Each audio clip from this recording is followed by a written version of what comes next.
Hi everyone, I want to talk to you a little bit today about deceptive URLs. You know those links you click on and you get taken to the not the site you were hoping for. So let's say it's you get a spam email and you click on that link and it takes you to a site that grabs your credentials, like our other video.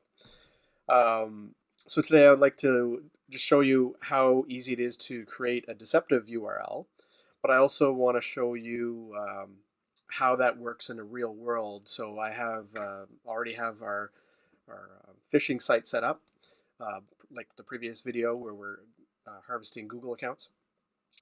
So let's get started. We're going to click on insert a hyperlink, http://10.02.15. That's our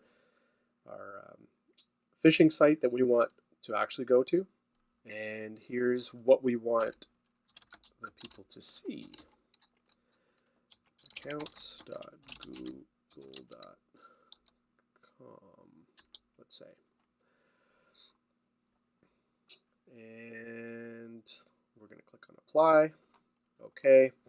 And now when you look at this URL, you can see that it looks like that's the site. So accounts.google.com. And if you click on that, you would think that it would take you there.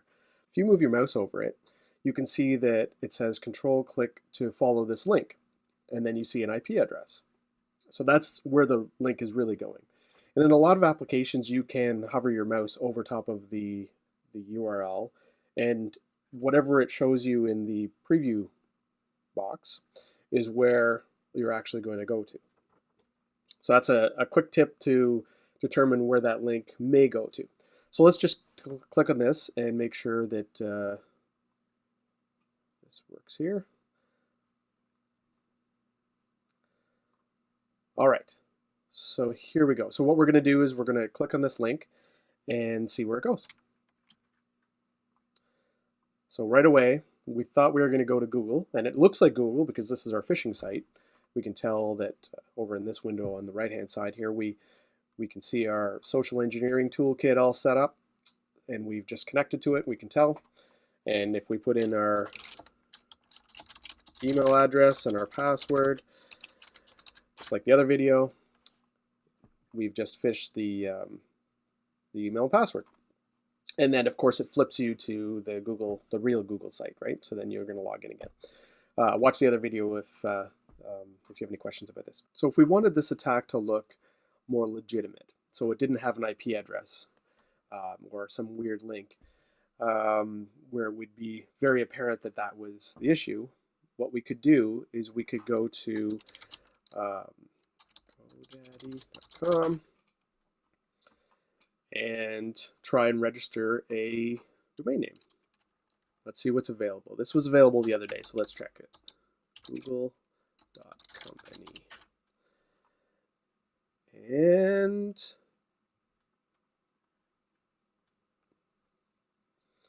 perfect. Google.company is available. Now there's an extra O in there, but it looks a little bit more legitimate than the IP address that we had on the other.